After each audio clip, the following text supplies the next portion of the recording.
So hello guys, কি অবস্থা সবার? আশা করি সবাই খুব ভালো আছো। তো আজকে আমরা হলিউডের জনপ্রিয় সার্ভাইভাল একটা সিনেমা সম্পর্কে জানতে চলেছি। আর সিনেমার নাম হচ্ছে দ্য স্যালোস। আর এই সিনেমাতে আমরা দেখব একটি মেয়ে সমুদ্রের মাঝে একটা মরা তিমি মাছের উপর ফেসে গিয়েছে, আর সেখানে একটা বড় হোয়াইট শার্ক তাকে খাওয়ার জন্য পিছু লেগে রয়েছে। তো এই সিচুয়েশন থেকে ওই মেয়ে কি বাঁচতে পারবে কি পারবে না সেটাই আমরা এই মুভিতে দেখতে চলেছি। তো যাই হোক, সিনেমার শুরুতে আমাদের একটা সি বিচ দেখানো হয়, যেখানে একটা বাচ্চা ফুটবল খেলছিল। আর তারপর সে একটা হেলমেট পানিতে ভাসতে দেখে, যেটার মধ্যে একটা ক্যামেরা লাগানো ছিল। এরপর সেই ক্যামেরার রেকর্ডিং দেখতে শুরু করে, আর এই ক্যামেরাতে কিছু ভিডিও ব্লার করা বা ঢেকে দেওয়া ছিল, যেখানে একটা হোয়াইট শার্ক মানুষকে খেয়ে ফেলছে। তো এগুলো দেখে ওই বাচ্চাটি খুবই ভয় পেয়ে যায় এবং ওই হেলমেটটি নিয়ে পালিয়ে যায়। তো এরপর সিন শিফট হয় এবং এখানে আমরা এই সিনেমার মেইন চরিত্র ন্যান্সিকে দেখতে পাই, যে একজন আমেরিকান মেডিকেল স্টুডেন্ট, আর তার মা ক্যান্সারের কারণে মারা গিয়েছে। আর যে কারণে সে খুবই দুঃখী ছিল এবং সে তার মাইন্ড ফ্রেশ করার জন্য মেক্সিকোর একটা সি বিচে যাওয়ার সিদ্ধান্ত নেয়। আর ন্যান্সিকে সেই বিচে নিয়ে যায় এবং বলে, এটা তো আমারই এলাকা। তো রাস্তায় ন্যান্সি তার বন্ধু চ্যাটের সাথে কথা বলে, কারণ তার বন্ধুরও আসার কথা ছিল, কিন্তু ওর বন্ধু এত পরিমাণ নেশা করছে যে ও আর আসতে পারেনি। তো কিছুক্ষণ পর ন্যান্সি সেই সি বিচে পৌঁছায় এবং দেখতে পায় সেই বিচটি অনেক সুন্দর। আর ন্যান্সির এই মুহূর্তে এরকম মনোরম একটা পরিবেশই দরকার ছিল। তো যাই হোক, ন্যান্সি আবার সার্ফিং করার জন্য প্রস্তুত হয়, তার স্যুট পরে নেয় এবং বেরিয়ে যায় সমুদ্রের ঢেউয়ের সাথে পাল্লা দেওয়ার জন্য। তো কিছুক্ষণ সার্ফিং করার পর দেখতে পায় সেখানে আরো দুজন সার্ফিং করছে, আর এটা দেখে সে অনেক খুশি হয় এবং তাদের সাথে কমিউনিকেশন করে। আর চারপাশে এত শুনশান এলাকা হওয়াতে একা থাকার থেকে দুজন সঙ্গী পাওয়া অনেক বেশি ভালো। তো ওই ছেলেরা তাকে জিজ্ঞেস করতে থাকে, তুমি কোথা থেকে এসেছো, আর এই বীজ সম্পর্কে তো কেউ জানে না, তুমি কিভাবে জানলে? তখন ন্যান্সি বলে, আমি আমেরিকা থেকে এসেছি এবং এই জায়গা সম্পর্কে আমাকে আমার সবচেয়ে স্পেশাল মানুষ বলেছে, মানে তার মায়ের কথা বোঝায় আর কি। তো এরপর ন্যান্সি ওই লোক দুটোকে বলে, এই বীজ সম্পর্কে আমাকে এমন কিছু তথ্য দাও যেটা আমি জানি না। তো ওই দুই ছেলে আবার ন্যান্সিকে বলে, এখানে দুটো পাথরের শিরা আছে, যেগুলো দিনে কয়েক ঘন্টার জন্য একেবারে পানির নিচে চলে যায়। মানে সমুদ্রের পানি একটু বেড়ে গেলে যে দুটো পাথর রয়েছে সেই দুটো পাথর পানির নিচে চলে যায়। তো আরো কিছু কথা বলে ওদের কনভারসেশন ওখানেই শেষ হয়ে যায়। তারপর ওই ছেলে দুটো আর ন্যান্সি সার্ফিং করতে শুরু করে দেয়। তো সার্ফিং শেষে কিছুক্ষণ পর ন্যান্সি সমুদ্র পাড়ে আসে এবং আবার সার্ফিং করার জন্য সমুদ্রে নেমে পড়ে। তো সার্ফিং করতে গিয়ে ন্যান্সি আবার ওই লোক দুটোকে দেখতে পায়। তখন ওই ছেলে দুটো ন্যান্সিকে বলে, এখান থেকে আমাদের দ্রুত যেতে হবে, কারণ কিছুক্ষণ পর এখানে অন্ধকার হয়ে যাবে, আর অন্ধকারে সার্ফিং করা অনেক ডেঞ্জারাস একটা ব্যাপার। তখন ন্যান্সি বলে, আমি আরো কিছুক্ষণ সার্ফিং করতে চাই। তো আবার ন্যান্সি এবার একা একা সার্ফিং করা শুরু করে দেয়, আর এবার সার্ফিং করার সময় ওর নিচে কিছু একটা অনুভব করতে পারে, আর দেখতে পায় একটা ডলফিন ওর পাশ দিয়ে লাফাচ্ছে। তো ন্যান্সি ওই ডলফিন গুলোকে দেখে অনেক খুশি হয় এবং রিল্যাক্স ফিল করে। আর ডলফিনের পিছনে এসে সেখানে একটা মৃত তিমি মাছ দেখতে পায়, আর যেটাকে কিছু সামুদ্রিক পাখি খাচ্ছিল। তো ন্যান্সি এবার ওই তিমি মাছের কাছে যাচ্ছিল, কিন্তু অতিরিক্ত দুর্গন্ধের কারণে ন্যান্সি আর যেতে পারে না। কিন্তু তখনই একটা বড় ঢেউ আসতে লাগে। তো ন্যান্সি এবার ওই বড় ঢেউ দেখে অনেক খুশি হয় এবং সার্ফিং করার জন্য রেডি হয়ে যায়। কিন্তু সে যখন সার্ফিং করছিল তখন তার বোটটা কোনো একটা প্রাণীর সাথে ধাক্কা খায় এবং ন্যান্সি পানিতে পড়ে যায়। আর তারপর ন্যান্সি কোনোভাবে তার সার্ফিং বোটটা ধরে উপরে ওঠার চেষ্টা করে, আর তখন আমরা দেখি ওই প্রাণীটি ন্যান্সির পা ধরে নিচের দিকে টানতে থাকে এবং ন্যান্সির পা মারাত্মকভাবে জখম করে দেয়। কিন্তু ন্যান্সি কোনো রকমে উপরে উঠতে পারে এবং আমরা দেখতে পাই ন্যান্সির পা খুব বাজেভাবে কেটে গিয়েছে এবং ন্যান্সি অনেক চিৎকার করতে থাকে এবং সাহায্য চাইতে থাকে, কিন্তু দূরে থাকার কারণে কেউ ন্যান্সির চিৎকার শুনতে পায় না। তো উপায় না পেয়ে ন্যান্সি এবার ওই প্রাণী থেকে ছুটে ওই মরা তিমি মাছের দিকে ছুটতে থাকে এবং কোনো মতে সে ওই তিমি মাছের উপরে উঠে নিজের জীবন বাঁচায়। আর সেখানে উঠে ন্যান্সি তার বেল্ট দিয়ে তার পা বেঁধে দেয় যেন রক্ত বের হওয়া আটকাতে পারে। আর তারপর ন্যান্সি চারপাশের লোকজন খুঁজছিল সাহায্য চাওয়ার জন্য, আর তখনই ওই দুই ছেলেটা সেখান থেকে গাড়ি নিয়ে চলে যাচ্ছিল, আর ন্যান্সি ওদের কাছে সাহায্যের জন্য অনেক জোরে জোরে চিৎকার করতে থাকে, কিন্তু ওরা অনেক দূরে থাকায় ন্যান্সির চিৎকার শুনতে পায় না এবং ফাইনালি তারা সেখান থেকে চলে যায়। তো ন্যান্সি এবার পুরোপুরি হতাশ হয়ে যায় আর আশেপাশে দেখতে থাকে, আর তখন সে দুটো পাথর দেখতে পায়, আর অন্য জায়গায় একটা সামুদ্রিক মাপকাঠি বা বয় দেখতে পায়, আর ওটা হচ্ছে সমুদ্রের পানির লেভেল চেক করার জন্য একটা মাপকাঠি। তো যাই হোক, ন্যান্সি পুরো সমুদ্রে একা ফেসে গিয়েছিল, আর এখনই যদি ও কিছু না করে তাহলে ধীরে ধীরে রাত হয়ে যাবে আর তাতে ওর বাঁচা আরো কঠিন হয়ে যাবে। তো ন্যান্সি যখন ভাবছিল ওই লোহার মাপকাঠি বা বয়তে চলে যাবে তখনই একটা শার্কের পাখনা দেখা যায়, যেটা ওর দিকে এগিয়ে আসছিল, আর ন্যান্সি বুঝতে পেরেছিল এই শার্কটাই তার উপর আক্রমণ করেছে, আর ওই শার্কটা তিমিকে জোরে আঘাত করে, কিন্তু তার আগেই ন্যান্সি সমুদ্রে ঝাঁপ দেয় আর অনেক দ্রুত সাঁতরাতে শুরু করে, কিন্তু শার্কটা ওর পিছেই পড়ে রয়েছে। বাট ন্যান্সির ভাগ্য এতই ভালো ছিল যে ও কোনোভাবে ওই শিলার উপরে উঠতে পারে এবং অনেক ঝামেলার পরে তার প্রাণ কোনোভাবে বাঁচিয়ে নেয়। কিন্তু ন্যান্সির বিপদ তখনও কাটেনি, তার পায়ে যে আঘাতটা লেগেছে সেটার কারণে সেখান থেকে অনবরত রক্ত পড়ছিল, যার ফলে ধীরে ধীরে সেটা আরো খারাপ আকার ধারণ করে। আর আমরা জানি যে ন্যান্সি একজন মেডিকেল স্টুডেন্ট, তো জানে যে এমন পরিস্থিতি হলে কি করতে হবে। তো এরপর আমরা দেখি ন্যান্সির যে কানের রিং রয়েছে ও সেটা বের করে, আর সে চেন দিয়ে আর রিং দিয়ে ওর কাটা পা সেলাই করে নেয়, আর এর সাথে ন্যান্সির যে সার্ফিং জ্যাকেটটা ছিল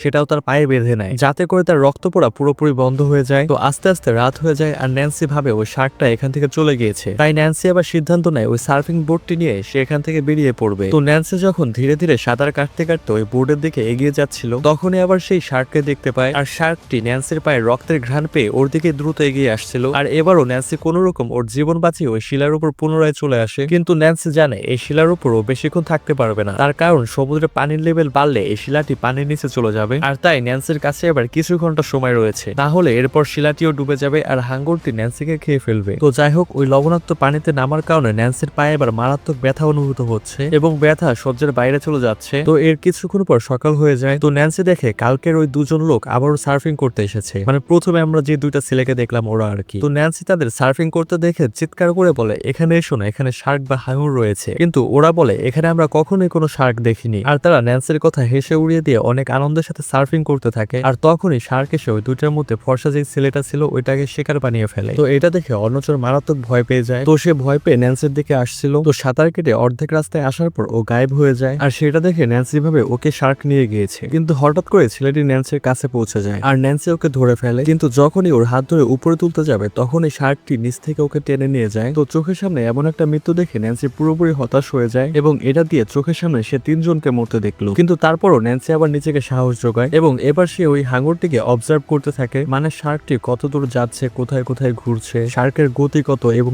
কখন কখন গোল গোল চক্কর দিচ্ছিল। তো সবকিছু অবজার্ভ করে ন্যান্সি একটা ক্যালকুলেশন করে, ন্যান্সি যদি এখন পানিতে নামে তাহলে শার্ক যেখানে রয়েছে সেখান থেকে এখানে আসতে মোট 30 সেকেন্ড সময় লাগবে। তার মানে পানিতে নামার পর ওর কাছে 30 সেকেন্ড সময় থাকবে কিছু একটা করতে। তো ন্যান্সি এবার পানিতে একটা হেলমেট দেখতে পায় যেটা ওই সিলেটার ছিল আর যেটার সাথে একটা ক্যামেরা লাগানো ছিল। আর তাই এবার ন্যান্সি ওটা নিতে চায়। তো ন্যান্সির কাছে সময় ছিল মাত্র 30 সেকেন্ড, মানে 30 সেকেন্ডের মধ্যে ওই হেলমেটটা আনতে হবে, না হলে শার্ক চলে আসবে। তো ন্যান্সি সাহস করে এবার পানিতে নামে আর হেলমেটটি নিয়ে অন্য একটা শিলার উপর চলে যায়। কিন্তু ওই শিলাটি এই শিলার থেকে অনেকটা নিচু ছিল, মানে অনেকটা পানির উপর ভেসে ছিল। আর তখন শার্ক এসে ওর উপর আক্রমণ করে দেয় আর ন্যান্সি এবার আবারও পানিতে পড়ে যায়। কিন্তু পানির নিচে অনেক ধারালো পাথর ছিল যার কারণে ওই শার্কটি ওখানে আটকে যায়। তারপর ন্যান্সি আবার সেই পুরনো শিলায় চলে আসে আর সেখানে এসে ন্যান্সি হাসতে থাকে, কারণ 30 সেকেন্ডের মধ্যে সে মারা পড়তে পারতো, বাট অল্পের জন্য জানটা বেঁচে গিয়েছে। তো এরপর ন্যান্সি ওই ক্যামেরাটা হাতে নেয় আর হাতে নিয়ে কথা বলতে শুরু করে এবং বলে, আমার নাম ন্যান্সি এবং আমি এখানে একটা মরা তিমির উপর আটকে রয়েছি আর এখানে একটা হাঙর রয়েছে যেটা আমার চারপাশে ঘুরছে এবং সেটা আমার উপর আক্রমণ করছে এবং আমি এখান থেকে বাঁচার অনেক চেষ্টা করছি, কিন্তু আমি এখান থেকে বের হওয়ার কোনো রাস্তায় খুঁজে পাচ্ছি না এবং আমার চোখের সামনে 3 জন লোককে মেরে ফেলেছে ওই হাঙরটা। আর এরপর ন্যান্সি ওর বাবা আর ছোট বোনের জন্য মেসেজ রেকর্ড করে, কারণ ও যদি এখন মারা যায় তাহলে অন্তত ওই ভিডিওটা যেন ওর বাবা আর বোনের কাছে পৌঁছাতে পারে। আর ন্যান্সি সেখানে বলে, আমি এখন অনেক বিপদে রয়েছি কিন্তু আমি সাহস হারাতে চাই না, কারণ আমি তোমাদের আর একবার দেখতে চাই আর আমি এখন ওই বয় টাওয়ারটার কাছে পৌঁছাবো।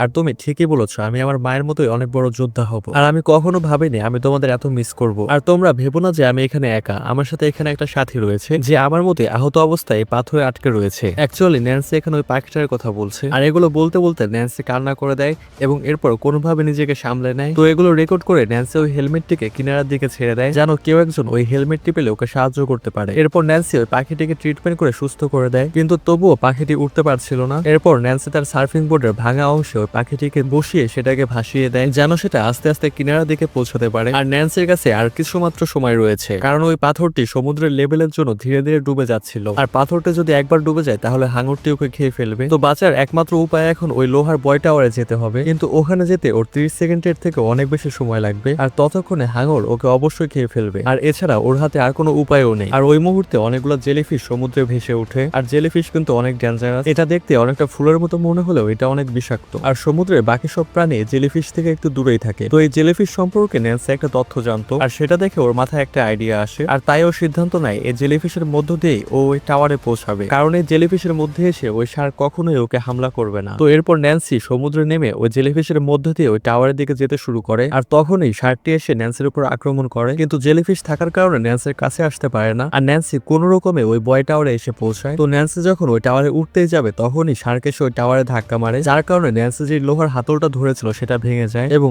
ও গিয়ে সরাসরি শার্কের শরীরে পড়ে। আর তখন বুদ্ধি করে ন্যান্সি ওই লোহার হাতলটি দিয়ে শার্ককে আঘাত করে এবং আবারও ওই বয়ের উপরে উঠে যায় আর ওই বয়ের মধ্যে একটা বক্সে ফ্লেয়ার গান ছিল, সেই গান মারে, কারণ পাশ দিয়ে একটা জাহাজ যাচ্ছিল। কিন্তু ততক্ষণে অনেক দেরি হয়ে গিয়েছে, শিপটি ন্যান্সিকে খেয়াল না করে অন্যদিকে ঘুরে চলে যায়। তারপর ন্যান্সি খেয়াল করে তিমি মাছের চারপাশে তেলের মতো কিছু একটা রয়েছে। অ্যাকচুয়ালি তিমি মাছ যখন মারা যায় তখন ওর শরীর থেকে তরল কিছু একটা বের হয় আর যেটা অনেকটা তেলের মতো কাজ করে। তো এটা দেখে ন্যান্সি এবার ফ্লেয়ার গান দিয়ে ওই তেলের উপরে গুলি করে, যার ফলে পানির উপরে আগুন ধরে যায় এবং শার্কটির শরীরেও আগুন ধরে, কিন্তু তাতে শার্কের কিছুই হয় না, উল্টো শার্ক আরো রেগে যায় আর ওই বয় টাওয়ারকে জোরে জোরে ধাক্কা মারতে শুরু করে। তারপর ন্যান্সি ওই বয় টাওয়ারের মাঝখানে ঢুকে যায় আর তখন ন্যান্সি ওই বয় টাওয়ারের সিকল দেখতে পায়, যেটা একবারে পানির নিচে ওই পাথরের সাথে সংযুক্ত, যেন বয় টাওয়ারটি ভাসতে ভাসতে অন্য কোথাও চলে না যায়। আর সেই পাথরের সাথে অনেক বড় বড় রড ছিল। তো এটা দেখে ন্যান্সির মাথায় একটা আইডিয়া আসে। তো ন্যান্সি এবার দ্রুত ওই সিকল ধরে ওই পাথরের দিকে যেতে থাকে, আর সেটা এবার শার্ক দেখে পুরো দমে ন্যান্সির পিছু করতে থাকে। তো ন্যান্সি যখন ওই রডের কাছে চলে আসে তখন দ্রুত ওর দিক পরিবর্তন করে, আর হাঙর তো পুরো ফোর্স দিয়ে ওর পিছু করছিল, আর তাইও নিজেকে কন্ট্রোল করতে পারে না, আর সরাসরি গিয়ে ওই রডের উপরে পড়ে, আর ওই রড গুলো শার্কের এপাশ ওপাশ দিয়ে ঢুকে যায়, আর হাঙরটি সেখানেই মারা যায়। আর এদিকে আমরা দেখি ন্যান্সি ভিডিও রেকর্ড করেছে হেলমেটটি কিনারার দিকে পাঠিয়েছিল, সেটা সমুদ্রের কিনারায় পৌঁছেছে, এবং সিনেমার শুরুতে আমরা যে বাচ্চা ছেলেটিকে দেখেছিলাম ফুটবল খেলছে, সে ওই ক্যামেরাটা পেয়েছে। আর এই সিনটা আমরা মুভির একদম শুরুতে দেখেছিলাম। তো ওই ক্যামেরা নিয়ে ওই ছেলেটি তার বাবাকে দেখায়। তো এরপর ওই ছেলেটির বাবা বিচে পৌঁছায় এবং ন্যান্সিকে উদ্ধার করে। আর মুভিটি এভাবেই এখানেই শেষ হয়ে যায়। তো কেমন লেগেছে মুভিটি সেটা অবশ্যই কমেন্টে জানাবেন।